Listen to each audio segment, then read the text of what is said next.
दूसरा पित्त का हिस्सा बहुत क्लियर है, एकदम स्ट्रेट फॉरवर्ड है कि घी ज्यादा खाएंगे पित्त आपका हमेशा सम रहेगा।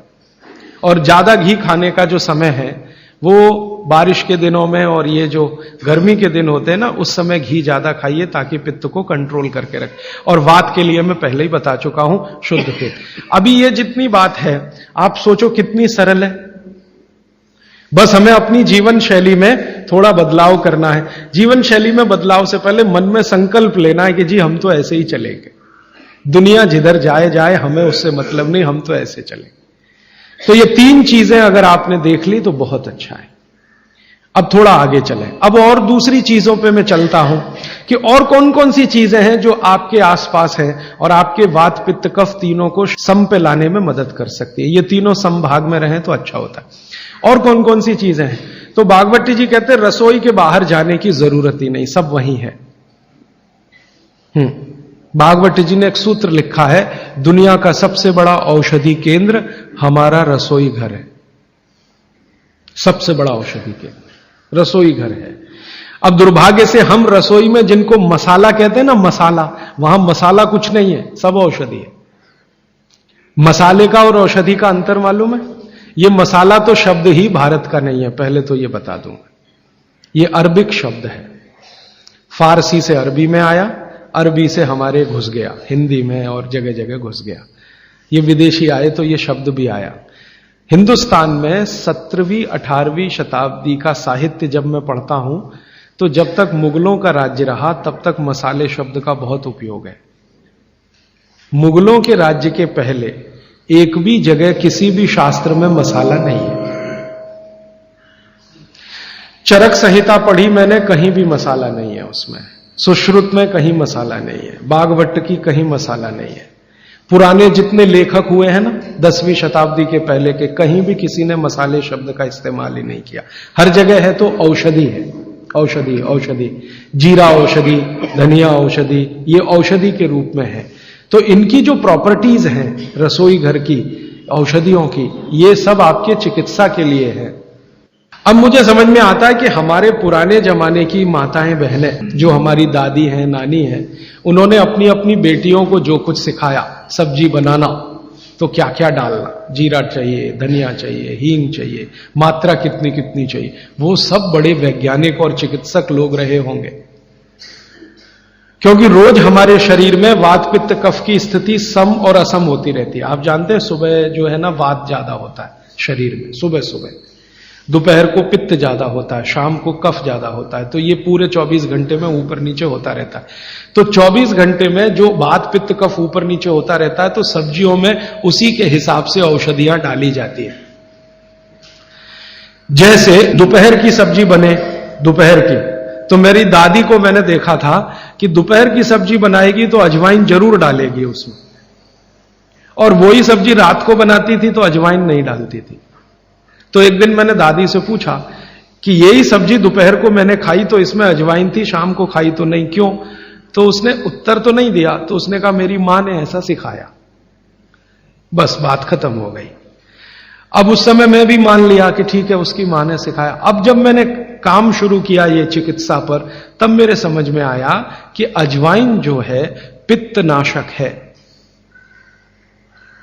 घी के बाद, देशी गाय के घी के बाद जो सबसे ज्यादा पित्तनाशक दूसरी कोई चीज है तो वो अजवाइन है। और दोपहर को पित्त भड़कता है, आप जानते हैं, और वो स्वाभाविक है क्योंकि खाना खाने के लिए पित्त भड़कना ही चाहिए। तो उस समय अजवाइन डाली जाती है सब्जी में, क्योंकि दोपहर को ही शरीर को अजवाइन की जरूरत होती है पित्त को सम पे लाने के लिए। तो भारत में ज्यादातर माताएं बहनें ये बात जानती हैं कि दोपहर की सब्जी में अजवाइन चाहिए। दोपहर का दही है ना, दही का मट्ठा, उसमें भी अजवाइन का बघार लगता है। दोपहर की जितनी भी चीजें हैं ज्यादातर अजवाइन ग्रस्त होती हैं या अजवाइन से बनती हैं, क्योंकि पित्त को सम पे रखना है। तो आप सोचो जो लोग ये कर रहे हैं वो बिना कहे कितना बड़ा काम कर रहे हैं। हमने उसका वैल्यूएशन नहीं किया, ये हमारी मूर्खता। हमारे यहां तो एक बहुत बड़ा दुष्कर्म इस देश में हुआ है। अंग्रेजों के हम गुलाम हो गए तो सब कुछ हम भूल गए, अपनी चीजें। अंग्रेजों ने जो सिखाया वही हमें याद है। तो हम जीडीपी का कैलकुलेशन करते हैं अंग्रेजों के फॉर्मूले से। जीडीपी निकलता है इस देश का, ग्रॉस डोमेस्टिक प्रोडक्ट।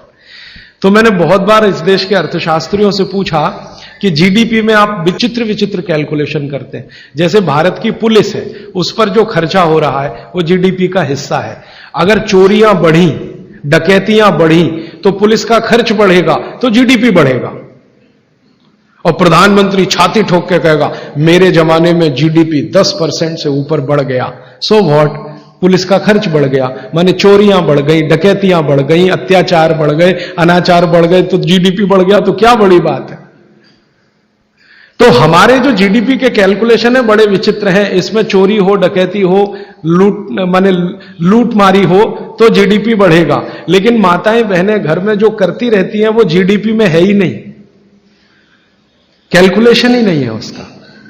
भारत सरकार कोई कैलकुलेशन नहीं करती कि किसी माँ ने 1 किलो पापड़ बना दिए तो जीडीपी बढ़ा कि नहीं, तो कहते हैं जी मालूम नहीं बढ़ा कि नहीं बढ़ा, क्योंकि कैलकुलेशन नहीं है। किसी माँ ने दाल की बड़ी बना दी, 5 किलो दाल की, तो जीडीपी बढ़ा कि नहीं बढ़ा।